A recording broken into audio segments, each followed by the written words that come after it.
So a little more on the inner negotiation workshop, because people have said to me, yeah, but I mean, why are there such miraculous results in just 2 days' time? And how can you do that? And it just seems to be a little bit beyond belief.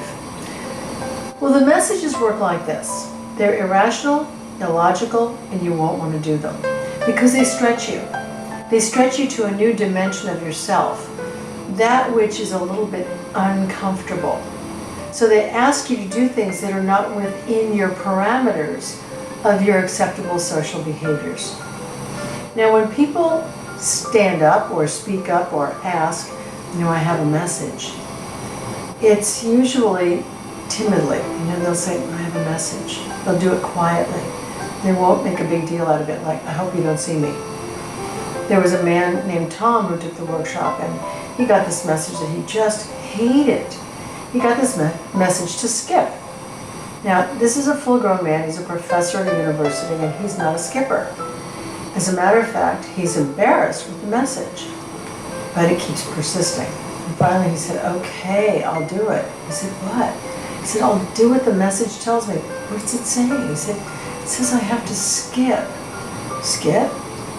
Skip! But I'll do it on one condition, that nobody watches.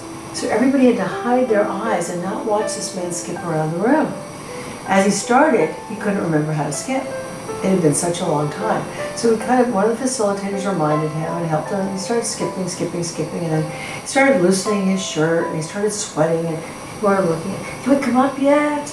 No, I'm skipping. I'm round and around and around and around. And he really got into a rhythm. And then he started really sweating, and he was hot, and his face was bright red, and he stopped. And he said, you can all come up now. He's breathing hard. And I asked him, as the leader of the workshop, what happened? He said, I had a flashback. I said, tell us more. He said, it was the day my dad died. And my uncle, he turned to me and he said, Tommy, you have to take care of your mom and your sisters now because you're the man of the house. You see, I was 7. It's the last time I remember skipping.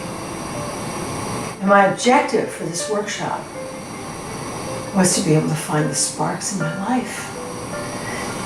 The passion, the energy, the drive, because I've been such a good boy and man, and I've followed all the responsibilities that I've had to follow. I've done everything that was expected of me, but I feel like I lost myself along the way.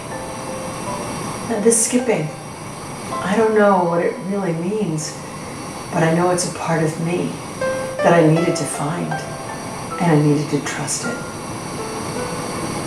Now, that's an example of a message.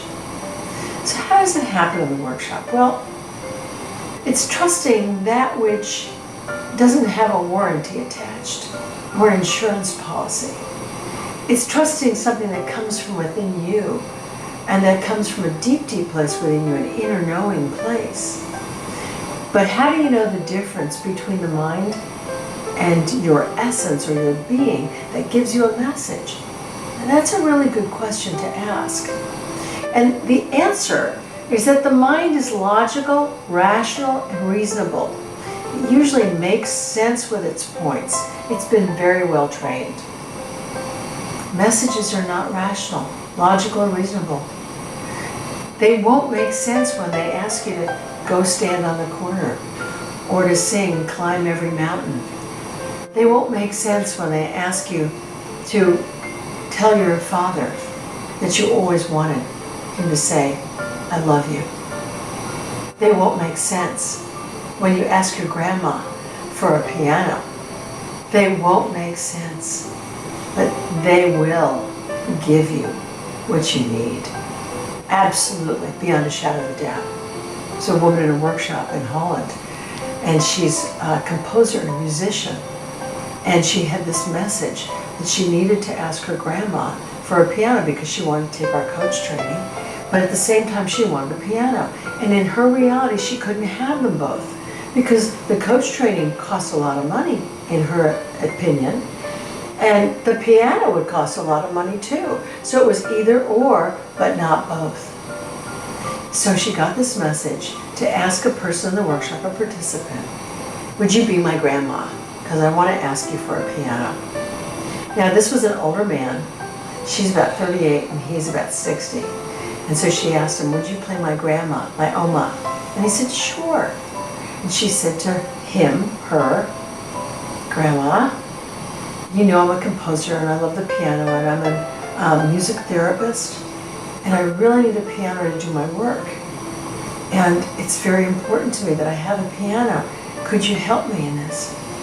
And the man said to her, yes, my dear, you may have my piano. And she said, oh, thank you, Grandma. And she hugged her and the role play was over. But then Douglas, the man, turned to her and he said, by the way, I do have a piano, and no one in my house plays, and I'd be happy to give it to you. She looked at him astounded. All the wind went out of her lungs, and she said, you're kidding. He said, I'm not kidding at all. I'd be happy for you to have my piano and to put it to good use. She took a deep breath. 2 weeks later, she had lunch with her grandma, and she said to her grandma, listen to what happened at this workshop. It's called inner negotiation. She told her grandma the story, and her grandma said, well, I have a piano for you too. I want to give you my piano also. Then she had 2 pianos that were just given to her as gifts. Amazing things happened. There was a woman named Wendy, and Wendy said, I need a new car, but I can't afford a new car. But I'd really like a new car, and I'd like it to be one that is kind of fun and drives well. The following week, her friend came up to her and said, my mom's been told she can't drive anymore, and she has to get rid of her car. And I immediately thought of you. Wendy said, why did you think of me? And she said, because you're a good person, because you're always helping people out, and it's a really nice car, and she's hardly driven it. Would you like to have a new car? Wendy almost collapsed because this was her objective in the inner negotiation workshop. Now, I'm not telling you that you're going to come to the workshop and get a car and a piano. I'm not saying that. Maybe you don't want a piano. Maybe you already have a car. What I am saying is that as clear as you can be about what you want, articulating the I want statement. That statement assumes that you, number 1, know what you want. Number 2, are worthy of having it, are deserving of speaking it out, and of asking for support from the universe. All those steps happen in the I want statement. Now, I'm not saying that you're like a 2-year-old who's an I want machine. I want an ice cream. I want a car. I want a new toy. I want something. I'm talking about from the deepest place inside you that knows who you are and what is of value. Now, in this workshop, amazing things happen. Are you ready for your life to transform? Are you ready to have a life beyond your wildest dreams? Are you ready to have the career, the health, the relationships, the fun, the joy, and the finances all to work for you? It might be time to consider the inner negotiation workshop. It truly is profound.